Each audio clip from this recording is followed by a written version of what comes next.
ሰላም ጤና ይስጥልን። አሁናዊ የተሰሙ ሶስት ሰበር መረጃዎችን ወደ እናንተ እናደርሳለን። የአሜሪካና የኢራን ጦርነት የሚሳኤል ሂሳቡ ስጋት ደቅኗል።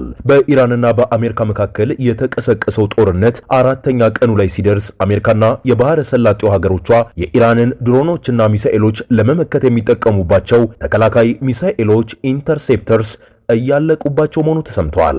በዝርዝር የምንመለከተው መረጃችን ነው። ሌላው ቱርክ ከኢራን የተተኮሰና ወደ አየር ክልሏ አቅንቶ የነበረውን የባላስቲክ ሚሳኤል በኔቶ የአየር መከላከያ ስርዓት አማካኝነት መትታ መጣሏን ረቡዕ ዕለት አስታውቃለች። ይህም በዘገባችን ተጠናቅሯል። በመጨረሻም የአሜሪካ የባህር ሰርጓጅ መርከብ በህንድ ውቅያኖስ ላይ የኢራንን የጦር መርከብ መትታ አስጥመዋለች። ኢራን የአጸፋ እርምጃ እንደምትወስድም ዝታለች። ይህም በዘገባችን ዝርዝር መረጃው ተይዟል።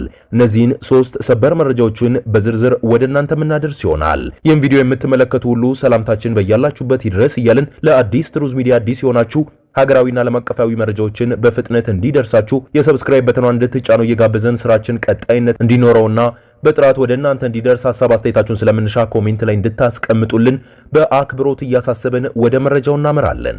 የአሜሪካ የባህር ሰርጓጅ መርከብ በህንድ ውቅያኖስ ላይ የኢራንን የጦር መርከብ መትታ አሰጠመች። ኢራን የአጸፋ እርምጃ እንደምትወስድም ዝታለች።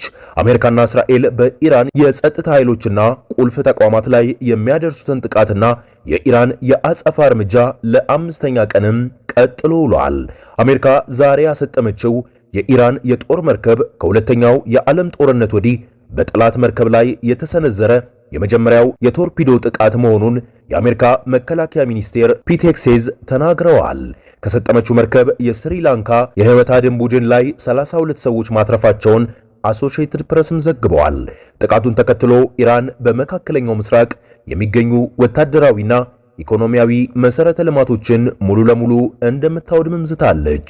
በግጭቱ የተገደሉት የኢራን የበላይ መሪ አያቶላ አሊ ካሚኔ የቀብር ስነ ስርዓት በጦርነቱ ምክንያት እንዲገፋ መደረጉም ተገልጧል።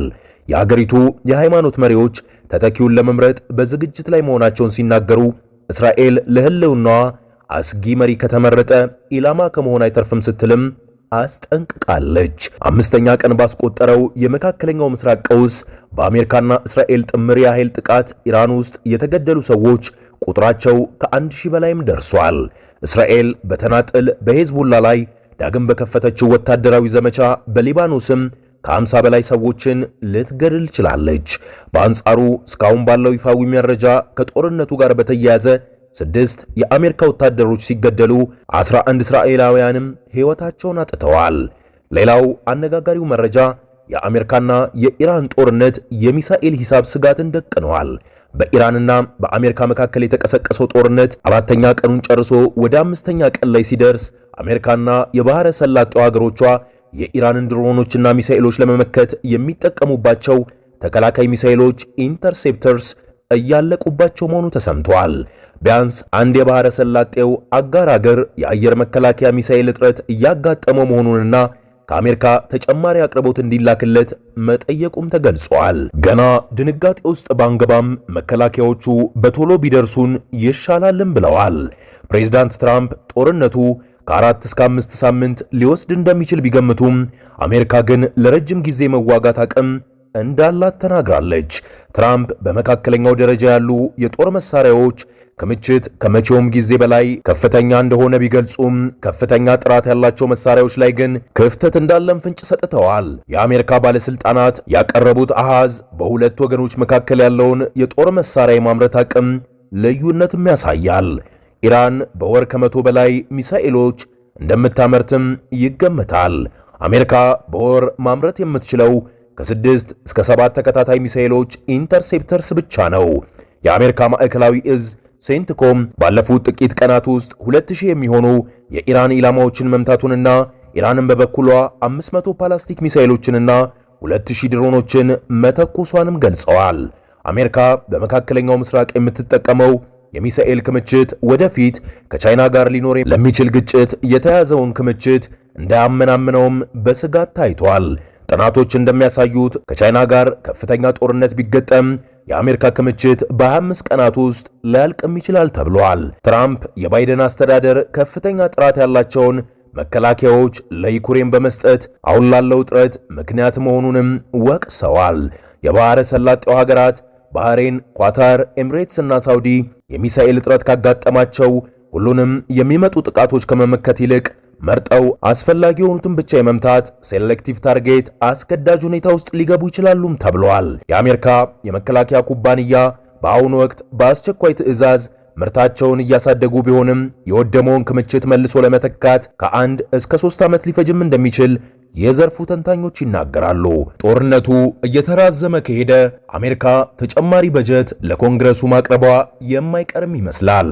በመጨረሻም ቱርክ ከኢራን የተተኮሰና ወደ አየር ክልሏ አቅንቶ የነበረውን የባላስቲክ ሚሳኤል በኔቶ የአየር መከላከያ ስርዓት አማካኝነት መትታ መጣሏን ረቡዕ ዕለት አስታውቃለች። ይህም ክስተት የኔቶ አባል የሆነችው ቱርክ በመካከለኛው ምስራቅ እየተስፋፋ ባለው ግጭት ውስጥ በቀጥታ ስትሳብ ለመጀመሪያ ጊዜ መሆኑንም ያመላክታል። የሚሳኤሉ ትክክለኛ መዳረሻ የት እንደነበረ በግልጽ ባይታወቅም የኔቶ ቃል አቀባይ ኢራን ቱርክን ኢላማ ማድረጓን በማውገዝ ትብብሩ ከሁሉም አጋሮች ጎን በጽኑ እንደሚቆሙ አረጋግጠዋል። የቱርክ መከላከያ ሚኒስቴር እንዳብራራው ሚሳኤሉ በምስራቃዊ ሜዲትራኒያን በተተከሉ የኔቶ የአየርና የሚሳኤል መከላከያ ስርዓቶች ከመመታቱ በፊት በኢራቅና በሶሪያ አየር ክልል ላይ አቋርጦ አልፏልም ብለዋል። የተመታው ሚሳኤል ስብርባሪዎች ያረፉት በሃታይ ግዛት ውስጥ ሲሆን የአካባቢ የአሜሪካ አየር ክልል የሰፈረበትን የኢነርጂ ሊክ የጦር ሰፈር ከያዘው ደቡባዊ ግዛት ጋር የሚዋሰንም ነው።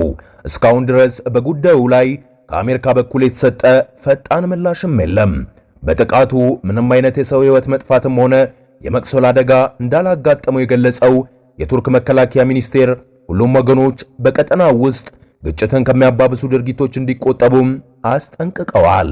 ቱርክ ግዛቷንና የአየር ክልሏን ለመከላከል አስፈላጊውን እርምጃ ሁሉ ያለምንም ማመንታት እንደምትወስድና በሀገሪቱ ላይ ለሚቃጣ በማንኛውም የጥላቻ እርምጃ ምላሽ የመስጠት መብቷ የተጠበቀ መሆኑንም አስታውቃለች። ከዚህ ክስተት በኋላ የቱርክ የውጭ ጉዳይ ሚኒስቴር ሐካም ፊዳን ለኢራን አቻቸው አባስ አርጋቺ በስልክ ተቃውሟቸውንም አቅርበዋል። አሜሪካና እስራኤል በኢራን ላይ ጥቃት ከመክፈታቸውና የቴህራን የሚሳኤልና የድሮን አጸፋዊ እርምጃ ከመቀስቀሳቸው ከሳምንት በፊት አንካራ በኢራንና በአሜሪካ መካከል የሽምግልና ጥረት ለማድረግ ሞክራም እንደነበረም ይታወሳል። አሁን ላይ በርካታ የባህረ ሰላጤውና ሌሎች ሀገራት የዚህ እየተባባሰ የመጣው ግጭት ቀጥተኛና ተዘዋዋሪ ሰለባ እየሆኑም ይገኛሉ። የአዲስ ትሩዝ ሚዲያ ቤተሰቦቻችን ለሰዓቱ የነበረን መረጃ ይህንን ይመስላል። በሌላ ትኩስ መረጃዎች እንድንገናኝ ሐሳብ አስተያየታችሁን ኮሜንት ላይ ያስቀምጣችሁልን፣ እንዲሁም የሰብስክራይብ በተኗን እየተጫናችሁ እንድትቆዩ እየጋበዝን እኛ ግን ከወዲሁ ቸር ቆዩ እንላለን።